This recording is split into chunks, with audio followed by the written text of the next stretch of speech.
bonjour. Est-ce qu'il y a quelqu'un parmi vous qui aurait Jeff Molson dans ses amis? C'est très important que cette vidéo se rende à M. Molson.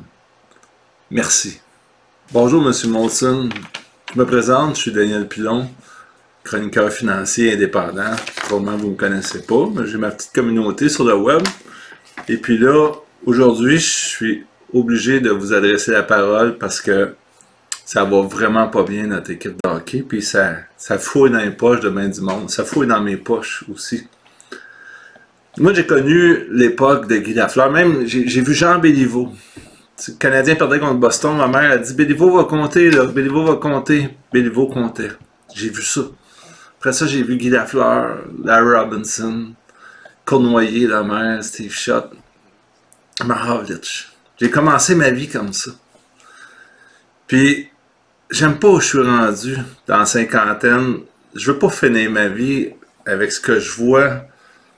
J'ai pas envie que les 30 prochaines années, ça soit comme c'est actuellement. Fait que je vous propose des pistes de solutions.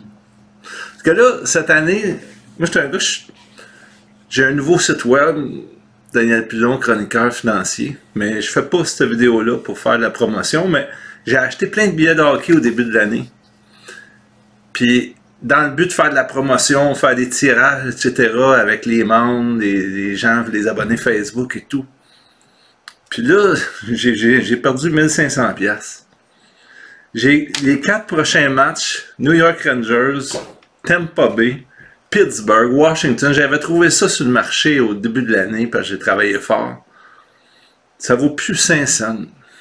Fuck all, qui dit, je pense en anglais. Je suis pogné avec ça, je suis gêné de les offrir à quelqu'un. C'est que je fais un write-off. En comptabilité, on appelle ça un write-off. Vous devriez faire ça avec le contrat de Marc Bergevin. Parce que Bergevin, l'erreur s'est produite, vous le savez, il y a 2 ans, quand ils ont connu, le Canadien a connu un début de saison de fou. Et Carey Price était en feu, puis on était certain que on avait la grosse équipe, puis Price s'est blessé. Et tout s'est effondré. Tout. Depuis ce temps-là, ça va de mal en pis. Bergevin, vous l'avez signé, je pense, en mai 2012. On est rendu en 2018. Le club n'a jamais fait aussi dur. Puis il y a 2 ans, en 2015, 2 ans et quelques, vous avez fait l'erreur qu'un peu tout le monde a fait. Vous avez vu l'équipe bien grosse. Vous avez signé Bergevin jusqu'en 2023. C'est un incompétent, Marc Bergevin. C'est clair et net, maintenant, on le sait tous. Donc, l'erreur ne sera pas de racheter son contrat ou de l'envoyer directeur de recrutement. L'erreur, ça a été d'y donner le contrat. Donc, c'est pas une erreur de faire un move maintenant. En fait, il faut se débarrasser de Trevor Timmins, le directeur du recrutement, qui est un Américain qui ne comprend rien au fait français. À Montréal, les 24 Coupes Stanley, ça a toujours été avec une majorité francophone. Là, j'en vois qui disent « Ah ouais, la Ligue junior majeure. » Ben non, c'est sûr qu'on ne pige pas dedans. Moi, je pigerais dans les 5 premiers choix dans le junior majeur tout le temps. Ontario, Québec, anglo-franco, on s'en fout des gars du coin qui ont le cœur à l'ouvrage. Trevor Timmins dehors, tout de suite, puis mettez Bergevin à sa place. Comme ça, le gros contrat que vous y avez donné jusqu'en 2023, ben mon beau Marc, tu t'en vas au recrutement. Il connaît les joueurs, parfait. Il va avoir un boss, faut pas que ce soit lui le boss. Et comme donner un contrat à Plekanec il y a 2 ans, tu sais, un contrat de 12 millions à Plekanec, c'est pour 2 ans. 7 millions pour en 2016-2017, 5 millions cette année. Ça va pas bien. Scary Price, scary. C'est le meilleur gardien de but au monde à avoir une fiche perdante en série. Mais oui, je sais qu'il y en a qui vont bombarder les inconditionnels de Scary.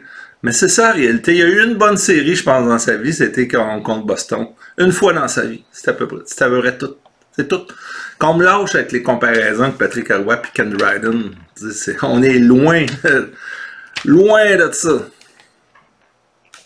C'est que s'il vous plaît, M. Molson, par respect pour les gens d'affaires, pour les gens qui dépensent, qui vont au Centre Bell, c'est des soirées qui coûtent très cher. Admettez votre erreur, au moins admettez-le à vous-même et passez à l'action. On mérite mieux que ça. On mérite une Coupe Stanley. On fait partie, je pense, des 8 équipes qui n'ont pas été en finale de Coupe Stanley depuis 1993 sur 32. Ça commence à faire dur, là. On va arrêter de se vanter qu'on est les glorieux. Il faut absolument, M. Molson, que vous fassiez un grand ménage. Faites-le comme il faut. Daniel Pilon, CPA, chroniqueur financier, toujours indépendant.